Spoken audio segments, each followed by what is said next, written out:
Assalomu alaykum. Subh xayr do'stlar.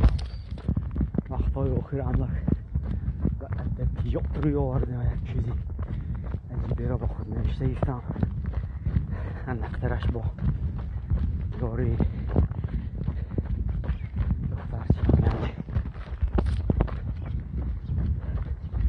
دشمن اگر پشه باشد کمتر از فیلش مزان این نصیحت گوش کن جان زینهار اندیشه کن سیر خود با یار خود هرچند گیتوانی مگو یار یاری دارد و از یاری یار اندیشه کن شمس تبریزی تو را جامعه دهد مستانه وار جام را بر کف بگیر و از خمار اندیشه کن